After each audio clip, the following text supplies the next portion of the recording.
Hey, hello, howdy, how you doing? Want to see me play an MMO? Well, that one's not ready yet, but in the meantime, here's a free cross-platform MMO to tide you over.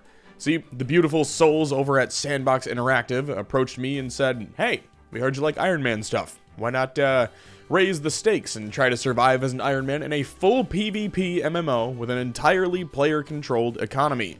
And here we are. Now, I've never played Albion online before, but I did watch Josh Strife Hayes' video on it, so I think I'm about as prepared as I could possibly be. Like I said, the game is primarily PvP focused, with you dropping everything on death in these specific zones, and the economy is entirely player driven. Think what we all wanted New World to be before Amazon kicked it into the dumpster. For this video, I'll be documenting my journey through Albion Online as an Iron Man account. This means no player-to-player trade, no using the auction house to purchase items, and I can only use NPC buildings for crafting. I can already hear the Albion vets groaning because, if you don't know, the resource grind in Albion is akin to old-school RuneScape. But unlike old-school RuneScape, you lose everything on death in Albion, meaning one death effectively doubles the grind. Something that may not seem that bad until you watch this video and remember that you can't go buy multiple armor sets at the auction house to negate that process. Starting things off, I created my new Sigma Gooner and spawned in on a beach. By default, click to walk is enabled, but don't worry, because a few years ago, they added hotkeys to enable WASD movement, which I greatly prefer to click to walk movement. If that bothers you, tough shit. Following the quest path leads me to a tower with a few survivors hanging out at the base of it. I'm tasked with climbing up to it and finding a lookout point, so I climb to the top to find some enemies waiting patiently from the other side of a gate. Next, I'm told to gather some sticks and stones, which you can do by clicking on the resource nodes.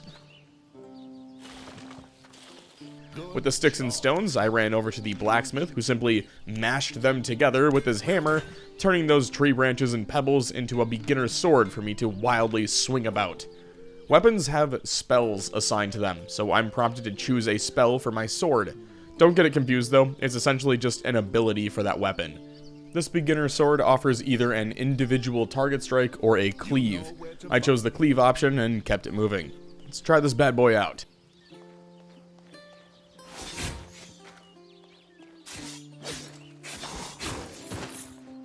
Not bad, not bad. Killing the enemies brings me to the Destiny board. This is where you can track all of your skills and unlock rewards, such as the ability to use different weapons and armor. It's not just tied to fighting though, there's different branches for crafting, adventuring, tracking, farming, gathering, and each of those trees have sub-branches for specifics. For example, you have the overall combat node trainee fighter, right? Well, after obtaining that, it webs out to several armor types and combat skills like Mage or Hunter. All of these are tracked by a resource called Fame. Think of it as XP related to those skills. The Destiny board is massive, and it can understandably come off as a bit overwhelming. And if you're feeling that way, that's totally alright, because there's an option to simply auto-level for you, so you can just earn as you go without having to plan out some crazy intricate path. That's enough info for now though, onto the tutorial zone. This place was poppin'. My first quest here was to head to the tutorial marketplace and purchase a mule. I'm allowing this one specifically for the Iron Man run because it's a tutorial quest to complete, but after the mount, I'm not allowed to use the marketplace to purchase or sell any items. Everything else will need to be completed via NPC shops. We'll talk more about that later though, I'm sure, but I wanted to touch on it early to set the foundation. Anyway, I repeated the same process as the tower and gathered some more resources to craft a pickaxe and sickle.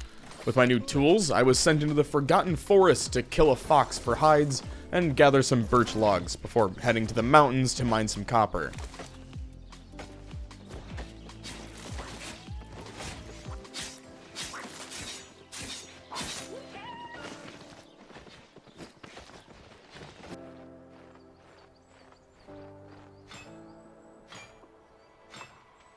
After refining all of those materials, I dropped them off at the crane to help the workers repair the ship.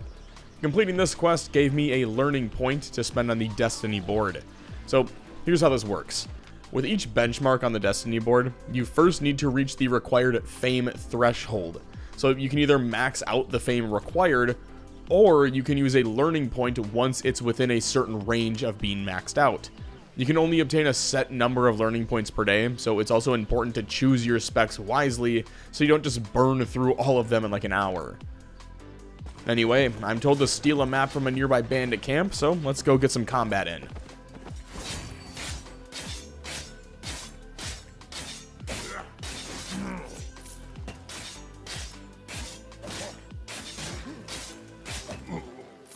After reaching the camp, I'm told I need to continue killing the heretics until I reach the learning point threshold for the trainee fighter node. With that completed, it was back to the main hub. Before I left on my next quest though, I went ahead and crafted a staff and a tome of spells. The staff comes with 3 spell slots, and the tome gives additional energy and energy restoration while reducing cast time. Next up, I'm tasked with raiding a heretic fortress in the mountains, which gave me the perfect excuse to try out mage combat. It's a bit more hands-on, and I'm still getting used to the mouse-based controls, but it's very enjoyable. I even got to team up with another mage, known as Swellbob. Together, the two of us pushed into the fortress, wiping out heretic after heretic, casting barrages of fire onto our enemies, before reaching the piles of ammo lying around and setting them ablaze, all before reaching the pier.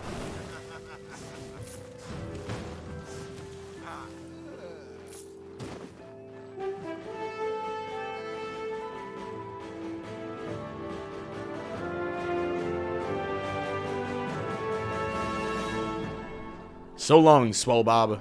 I hope you're doing well. Now, unlike other MMOs, Albion gives you 4 options to sail to begin your next journey.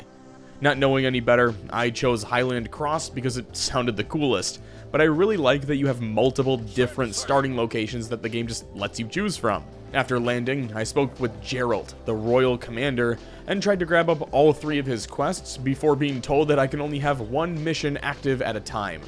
Because of this, I went with the combat quest, which is to complete a royal expedition. Before I do that though, I figured it'd be easier for me to switch back to melee, so I got started killing some foxes and mining more copper, which I then turned into a new broadsword and a full new armor set. Now that I have 2 armor sets for both mage and melee, I went ahead and created 2 separate gear loadouts. These are lifesavers, since Albion Online doesn't have set classes. What I mean by that is you can freely swap between any form of combat at will with no repercussions, since all of your abilities and most of your ratings are tied to your armor and weapons instead of the character themselves. Because of this, it's super common for players to have full armor sets for melee, magic, and ranged, as well as gathering equipment that you wouldn't normally bring to like a dungeon or a raid, but maybe you'd rely on out in the world. With my loadouts all squared away, I hopped through the portal at the center of the town and began my solo expedition. From my initial understanding, expeditions are like Albion Online's instanced version of dungeons. They're entirely instance-based and meant for either solo play or small groups, depending on the specific dungeon. Since this expedition is part of the intro quest for Geralt, it's very simple, and all I need to do is kill enemies in a very linear fashion. I do only have an hour to complete it, but that should be way more than enough time.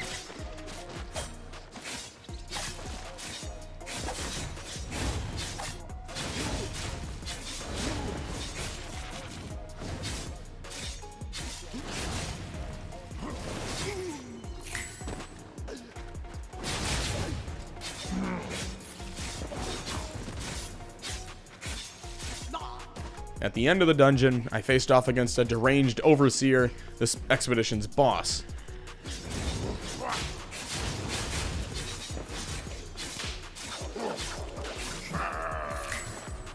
Killing him opened a portal to bring me back home, and once back through that portal, a pop-up menu appears telling me about normal, group, and hardcore expeditions.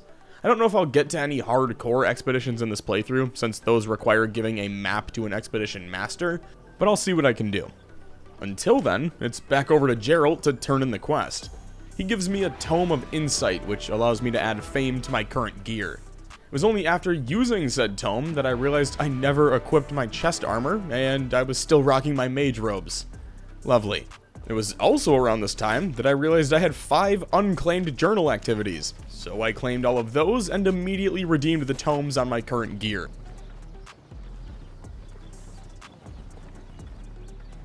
Up until now, the only combat form I haven't tried out yet is a bow. So I crafted a starter bow and set out to gather more materials. Along the way, I encountered Delantix? Sure, a veteran player who watched me struggle to perform even the most basic of emotes. Only for him to turn around and try to offer me a way to buy silver, which I think is the Albion Online equivalent to that scene from Attack of the Clones when that guy tries to sell Obi-Wan death sticks. Anyway, on to combat. I think I'm gonna like archery. Might have to stick with it for a while. While hunting, I found a random solo dungeon, so I popped in to check it out. Now, unlike expeditions, there's no task to follow or objective to complete. It's more about exploring a small, linear path and killing enemies. Players do prefer these two expeditions, but the best way I can describe them as just like a more light version of expeditions. There's less to do in terms of completing objectives, and the entire focus is on clearing them as quickly as possible to maximize the amount of silver or just ruins or relics that you can get from them. That being said, because I'm still in the early tier zones, this one simply netted me 4 beginner bags of silver, netting me a total of 4,000 silver. Back in the town square, I spoke with Crafter Wilhelm, who told me that although there are several crafting specs to choose from, I really should only focus on 1 or 2, so I went with wood since that seemed like the easiest, though with an Ironman, I'm sure I'll have to spend some time in all of them to actually progress. That being said, I can already see how the grind is gonna really start setting in. Take leather and hide for example. Just in the starter area alone, there's scraps of hide, rugged hide, and now I need thin hide, which can be used with stiff leather to make thick leather, which is what I need for better ranged armor. Yeah, your tools all scale with the resources you gather to, so for example, to harvest some better hides, you need a higher quality skinning knife. To chop higher trees, you need a novice axe and then a journeyman axe, and it just goes up in tiers like that. For the average Albion player, they'll spec into 1 or 2 gathering skills, and then just spend their silver on whatever they don't have. But for an Ironman, let's get to it. It doesn't help that you've got scumbags like Jerjix, who just follow you around and steal all the resource nodes from you, which only extends the amount of time I need to sit here and farm. So shout out this boner. Hope both sides of your pillow are warm tonight, asshole. To add insult to injury, after finally chopping down enough wood, I converted the logs into planks before advancing the quest, so none of that counted as progress, and I have to repeat the process over again. Kill me. With the questline finally complete, I used the planks to craft some shitty novice bows, and then studied them to boost my crafting enough to make a journeyman's bow. Sorry, just realizing I never talked about studying. So, you know how in practically every MMO, the best way to level up your crafting skills is to find like 1 or 2 items and then just craft thousands of them? Well, you can do that in Albion, and instead of just sitting with thousands of those weapons, or items that no one wants to buy, you can just go to the study tab and convert those items into additional fame at an insanely boosted rate. For example, each of those novice bows that I just studied gives a minimum of 275% of the normal crafting fame that I would have gotten from simply making another bow. So simply studying 1 bow gives the same amount of fame as crafting 3. It's one of my favorite features in the game and one that I wish more did. Anyway, with a new bow at my side, all that's left to do is find some thin hide for a new armor set. Now according to Google, toads in the swamp give what I need, so it's off to the swamps.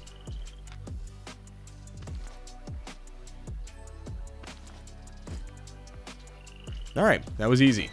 Before finishing the armor set, I stopped by the forge and mined some copper in order to craft a full set of novice gathering tools, since I'm inevitably going to have to grind those in order to continue making better gear. For the journeyman set, I'm going to need bronze bars instead of copper, which means I'll need to stay on top of my mining skills as well. And you can see how this starts to get sidetracked. God, I cannot wait to get out of the first zone. Fuck these guys. Please tell me it gets better, because this sucks, just having people spawn camping the nodes just to earn a few extra silver.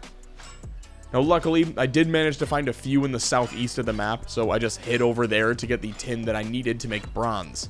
With that bronze, I crafted a full set of journeyman's tools. Now, even though I can only use the axe, I'm still going to need them all at some point. So until that time, they'll just rot in my bank. After once again claiming all my journal rewards, I used most of my tomes before remembering, I never crafted my fucking armor. By this point, I'd spent a few hours in the starter area, so I decided enough was enough. It's time to head out and explore a bit. After running north for a few minutes, I managed to reach the city of Martlock, where I'm immediately prompted to join a guild. Luckily, I can create my own, for a small loan of 1,000,000 silver. So what's the appeal of Martlock? Well, you can take a portal to the Outlands, where you get the heart and soul of Albion online. A full PvP environment where you drop all loot on death. No safeguards. The trade-off? There's way better loot and gear to be earned there. It's also home to an arena where you can compete in ranked or unranked 5v5 battles to improve your PvP skills without the risk of losing all of your gear. Outside of that, I've managed to find the expedition portals and entered a tier 4 portal. While it was a step up in difficulty, I imagine these expeditions are way more fun with multiple players.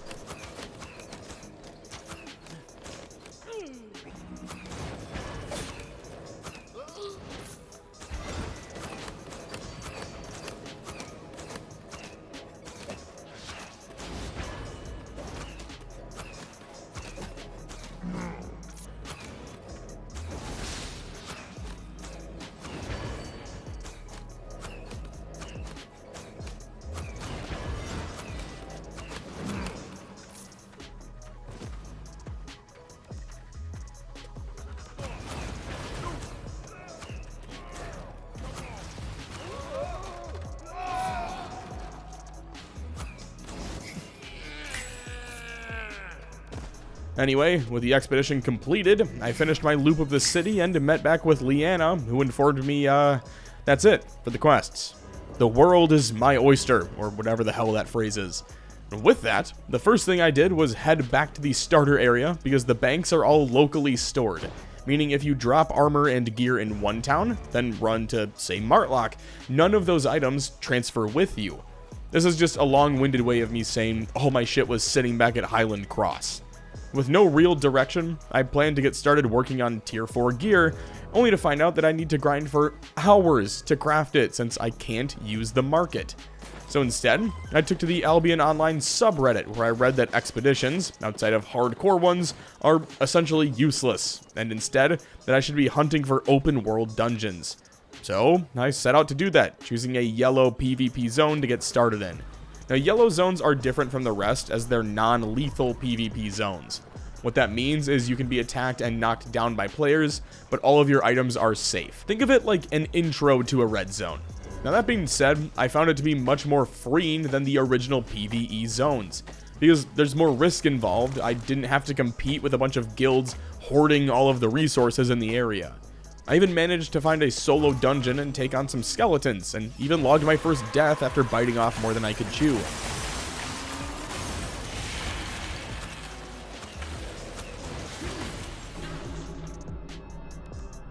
Actually, I'd end up dying a ton of times before realizing that I was in way too far over my head, and had to retreat out of the dungeon. Guess it's time to probably make some better gear. For full armor, I'll need a shit ton of worked leather.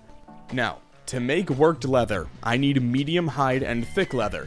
But to make thick leather, I'll need thin hide and stiff leather, and I'm not totally deeply regretting the fact that I went for an IRONMAN run and can't just buy materials at the market.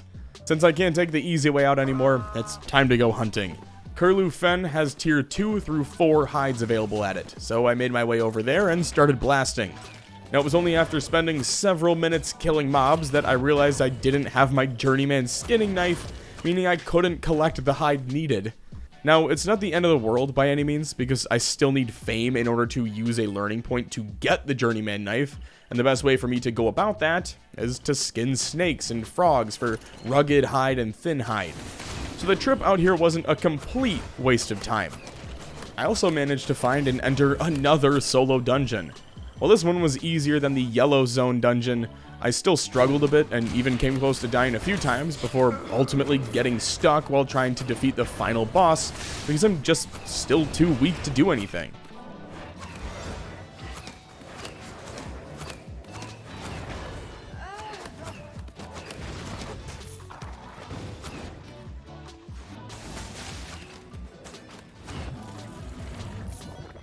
At this point, I told myself I was done with any dungeons or real combat until I had better armor and a better bow. What followed was approximately 2 hours of looting any resource I could get my hands on. I needed every type of log to make planks, to make higher tier planks, to make better bows, all hides aside from scraps, and even tin and copper to make bronze bars so that I could combine them with iron to make steel bars, which were needed to craft tier 4 tools. It sounds like a lot, because it is, and trust me, it can be very overwhelming at times. But there's just something so satisfying and addicting to me about gathering resources, especially in a game like Albion. It's a sandbox game designed for all playstyles, and it excels in the basics like gathering resources and crafting gear. Hell, the entire in-game economy is practically centered around players choosing to gather resources from around the map and then travel across the map to sell them in locations where they're scarce, oftentimes having to pass through PvP zones which pose a massive risk to losing all of those materials. I'm taking the safer approach because I'm an Ironman, but there's nothing stopping players from grouping up in red zones and PvPing their way to endgame gear. But you're also not penalized for taking it slow and enjoying the game at your own pace. The only downside to crafting in the major cities is that all of the shops are player or guild owned, and all of them charge some sort of crafting fee. So if you're like me, and you need to make 2 or 3 different types of materials to make one specific weapon, and then you need to make dozens of those weapons or armor in order to unlock the next tier of armor, you're going to burn through all of your silver just to keep up with crafting, which can really suck. For example, I need to craft more journeyman bows to gain fame so that I can unlock the level 1 rewards for the bow crafter skill, at which point I'll unlock the ability to craft adept bows. But each journeyman bow is going to cost me 32 chestnut planks and almost 300 silver.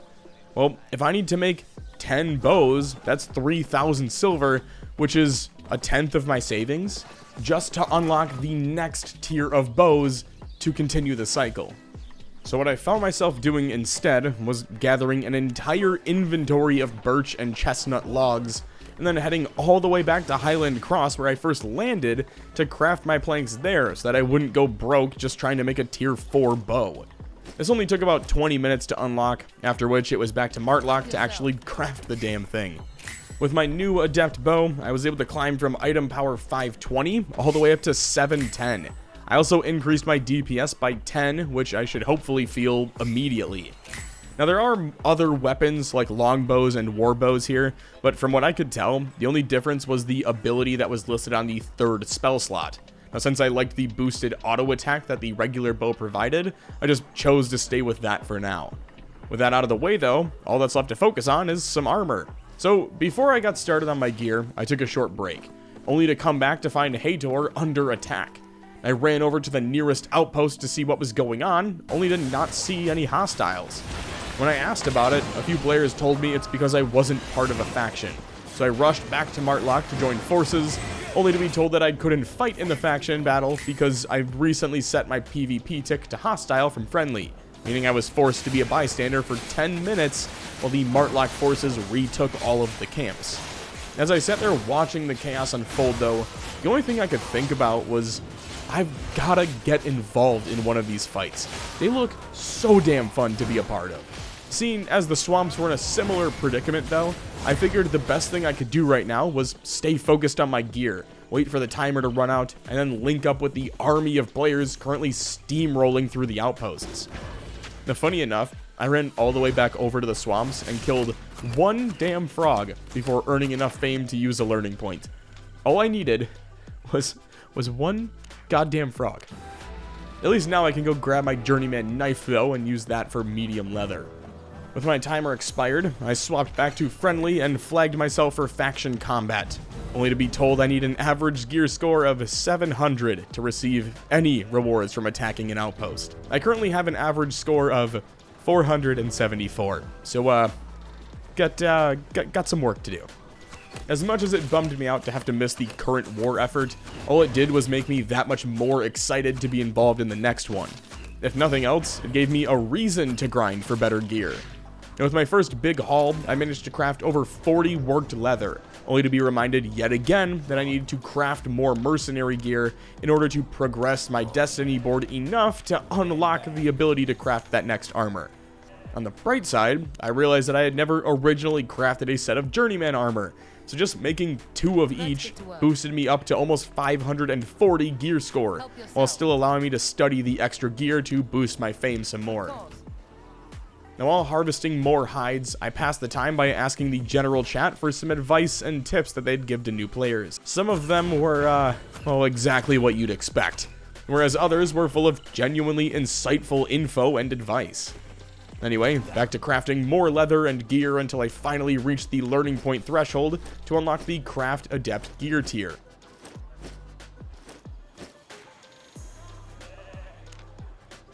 Deadly choice. While I can't wear the helmet yet, since I was using a warrior helmet for the extra health, I can wear the chest piece and boots, boosting me up to over 600 gear score. Just kidding, I used a learning point to unlock the ability to wear my hood, boosting me up to 650 gear score. Now the last item I need to check off the to-do list was to acquire a bag and a better cape, both of which require flax, and I'm only on cotton and still using a novice scythe. These are 2 of those items that I'd definitely just spend a few hundred silver at the market for, if I could.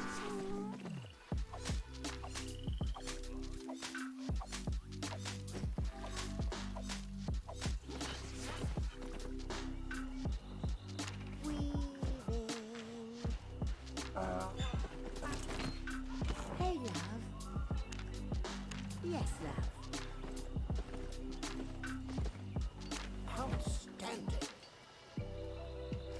Alright, got a new bow, new armor, a bag, a new cape. Let's run it back.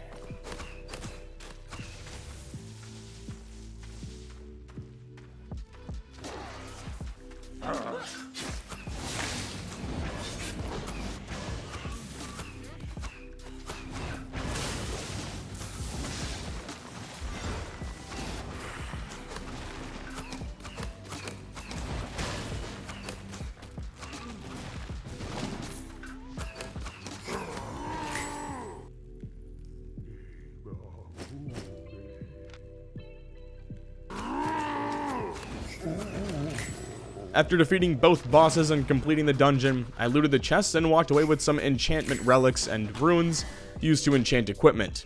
Not to mention some silver and fame tomes. Now, you can use those runes and relics at an artifact foundry in bulk to enchant your weapons and armor. I'm not sure if I'll really use many of those during this playthrough, but I do really like how in-depth you can go with your gear, going so far as to enchant it with 4 different types of artifacts.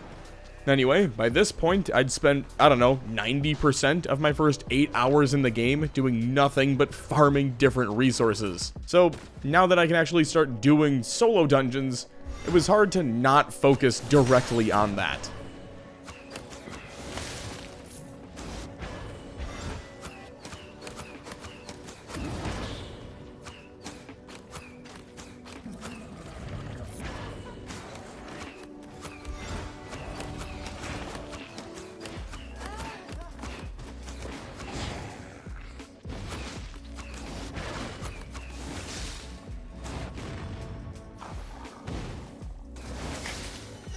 Interesting.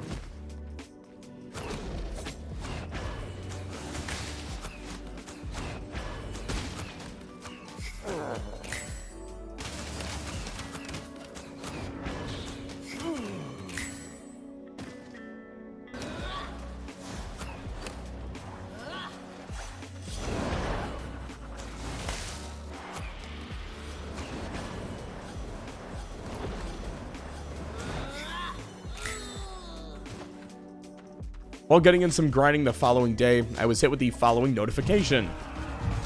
Excited to finally participate in one of these, I opened the map to search for the assault, only to find it over in a tier 5 zone, which I am way too underleveled for currently. Maybe next time. Or maybe, just maybe, the battle will come to me. This was probably the most fun I've had so far in my 12 hours of gameplay. I don't know how much of an impact I've had, but there's just something about grouping up with a dozen players and charging an open world outpost to reclaim the lands that gets my blood pumping. Together, we took back all 5 outposts around Curlew Fen. There was only one problem, literally. Hopefully I'll get another shot at defending, because I'd like to see what some of the rewards are for helping repel the assault. After another hour or so of gathering materials and spending thousands of silver to refine said materials to craft more gear, I managed to land a higher quality bow, which boosted me up to an average gear score of 706, meaning I can now gain rewards from helping in the war efforts going forward. With that, the grind isn't over just yet. Actually, I'd argue it's still in its infancy. With some new gear and upgraded tools, I used 20,000 silver to purchase an island. Not that one. Islands are... how can I compare them? You ever play Wizard 101? They're like those giant mansions you could buy and throw house parties in. Once on it, you can authorize co-owners, builders, visitors, and other tiers with different levels of access. So what can you do on the island? Well, for starters, you can access the bank of the town you're building the island near. You can also do things like build a house, grow crops for alchemy so you can craft things like health potions, and even sail to different locations. But most importantly, at least for me, was breeding horses. You can even upgrade the island for a small loan of 500,000 silver, which unlocks 2 multi-purpose lots, and a small multi-purpose lot as well.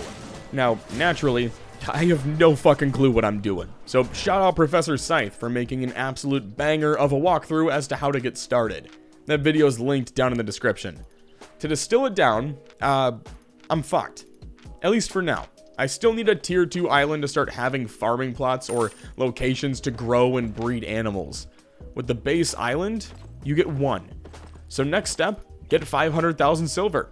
On top of that, I need to unlock the sous chef tier and harvester tier on the destiny board. That'll unlock the ability for me to prepare food needed for the animals and actually breed them to begin with. All of that is pretty damn near impossible without using the marketplace, at least to my knowledge. Now, I was able to build 1 singular farm plot on my island, but the only way to purchase carrot seeds, at least according to the wiki, is to buy them from the marketplace or the farming merchant. Since the marketplace isn't allowed on an IRONMAN run, I'm stuck with the farming merchant. Surely that isn't a problem, right? Well, actually, it is, due to the fact that farming merchants only show up on personal islands when they're level 2 or higher, meaning we're right back to where we started, with needing 500k silver to reach level 2. Since I can't just cash out hundreds of iron or leather to reach that, it's back to solo dungeons. This time though, over in a yellow tier 5 zone.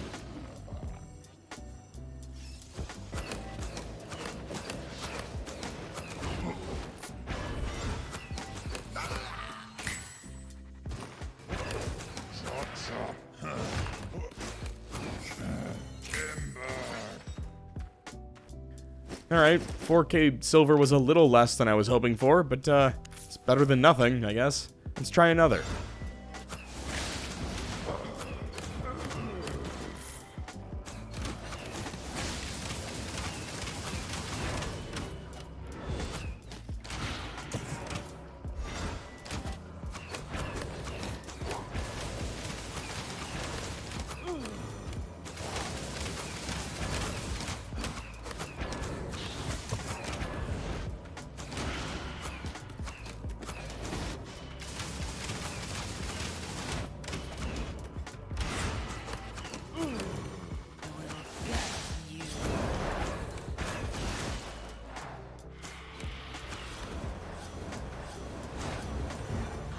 See you in hell. After accepting that farming silver just wasn't feasible as an IRONMAN, I spent about 3.5 hours doing nothing but mining, skinning, and chopping trees to get adept tools so that I could finally move into the yellow tier 5 zones. Obviously, the big highlight here is the tier 5 resources like titanium and cedar logs. I will say though, I was expecting at least a few hostile players in each zone, so having back-to-back tier 5 yellow locations with 0 hostiles was a bit strange. Not that it was necessarily a bad thing though, considering I don't want to spend hours remaking all of my shit, But after refining some titanium bars and cedar planks, I came to the realization that I still need 9 levels of bow crafting before I unlock the ability to craft an expert bow, which means I'm gonna need hundreds, if not thousands, of pine planks, and the cycle repeats. After spending another hour or so chopping more trees, only to boost my bow crafting by 2 levels, I kinda just gave up on it. Really what was happening was, after spending about 18 of my first 20 hours doing nothing but chopping trees and mining nodes, I just wanted to get to combat. So despite being 2 to 3 tiers below the zone, I set off to check out the red zones. As a reminder, the red regions are full lethal PvP, meaning if you're killed by another player, you lose everything. They're also loaded with top tier gear. Now, I did have a few sets of adept gear in my bank, so I wasn't really worried about losing anything. So after dropping all my tools off, I set off to the city of Caerleon. Caerleon? Caerleon, whatever, doesn't matter. It's a tier 7 city, and one of the coolest places in the game. Before that though, I want to note that, across 3 red zones, I saw a total of 7 hostile players. This will come back. 2 of those zones were empty. Anyway, onto the city. Unfortunately, I can't show it off because I'm part of a rival faction. But the city is home to the only trader that can emulate the marketplace, the black market. It is, by far, my all-time favorite mechanic in any MMO. So, you can sell your weapons and armor for varying prices. Normally, when you sell gear like that to a store in any MMO, that item is just deleted. But in Albion Online, that item that you sell, say an adept bow, is then placed into the potential loot pool of all hostile mobs in the area. Meaning, if you sell an item to the black market, it gets placed on a mob roaming in the red zones, and other players have a chance to loot that item when they kill that mob. I love everything about that, and I wish more games had a feature like that, because that is so fucking dope to me. Not only does it incentivize you to sell better gear to the black market for a higher price, but it also gives players an alternative to farm out gear without having to grind for dozens of hours to obtain it. Not to mention all the incentives to camp lanes and encourage PvP to kill the players en route to sell their items in the black market, since they have to cross through all of those lethal zones. It's truly risk versus reward on all fronts. You've got players who are carrying full inventories of high tier items that they've crafted to sell on the black market. You've got players camping the lanes of those red zones to kill those traders coming through. And then you have PvE players who are farming mobs in the area trying to get better drops from the mobs that are holding the sold black market item. Like, just imagine the thrill of killing a random archer in like a tier 6 zone and finding a tier 9 bow on its corpse. I'm probably not doing it that much justice because it's a bit more specific with the buy orders in the black market. So here's a Reddit post I found that breaks it down really well. That being said, just fighting enemies out here was a great way to make some silver. I was earning anywhere from 1 to 4k per kill in these areas. For reference, that was how much I was making per dungeon in the tier 5 zones. That being said, this is no place for an Iron Man.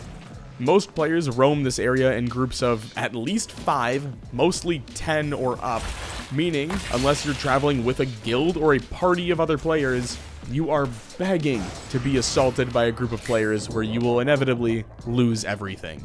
Normally, this is not a quit moment in Albion Online. With options like the marketplace, you'll likely only spend a few minutes purchasing and recrafting your gear before heading back out. But in the case of an Iron Man, I've effectively lost hours of work simply because I'm not permitted to group up with other players to help ensure my safety. And that's really my biggest gripe with an Iron Man mode in Albion. In a game that revolves around a player-driven economy where everything costs hundreds of thousands of silver to do, any item can be bought or sold at the marketplace, to have all of that and then not be able to use that only limits yourself from experiencing the game the way it's meant to be enjoyed. It works in a game like RuneScape because most of the activities in RuneScape can be done solo. But in a world like Albion Online, sure there are solo dungeons and expeditions, but 90% of the content revolves around joining a guild, partying up to attack outposts or gank travel lanes, or just simply skip out on chopping trees for fucking 20 hours, and instead just purchasing those materials you need to bypass hours of grind to get to the fun stuff quicker. That's not to say I didn't enjoy my time in Albion. I actually had a ton of fun with it, and I'm going to continue playing after this video is edited and posted. I just don't see a world in which I'd want to continue playing on an Iron Man account. If you're thinking about playing Albion, play it for what it is. All an Iron Man run does is lock you out of some of the most enjoyable content in the game, for no real trade-off. There isn't a leaderboard or exclusive content or anything. It's just limiting yourself for the sake of the grind. You can't buy any of the cool mounts you get to see people running around on. You can't do group dungeons, no real PvP aside from farming, again, over 20 hours for one fight. And above all else, you don't get the chance to engage with the community, which is kind of the entire point of a massive multiplayer online game. For reference, I logged about 25 hours with this character, and in that time, I managed to reach tier 5 resources, but was still far behind on the levels needed to craft tier 5 gear, which no doubt would take another several hours to reach. And to keep everything in perspective, there are 9 tiers for everything: weapons, armor, resources, tools. So each step only amplifies the grind even more. With a new character and 1 week of premium, you're able to reach tier 5 in one single session if you know where to find the resources you want to target. That being said, I did have a spare set of backup gear crafted and ready to go just for situations like this. So after re-equipping my spare set of armor and a tier 4 bow, I set back off in an attempt to recover my damaged ego. And by that, I mean it was back to mining and chopping and skinning again. But this time, it would be different. See, my entire perspective of Albion was about to change. Because while on my resource grind, I would be ganked. Again. But this time, instead of a 10-man war party, I'd find myself face to face with one player. A solo fighter. While my initial instinct was to run, I was quickly reminded that I no longer have a mount on account of, being fucking assaulted during my last session. Which means the only thing I could do was fight. And you know what? I know I'm not, amazing at the game, but god damn did I feel like a pro here. Even if it looked more like 2 crayon eaters throwing rocks at each other while I missed half of my shots.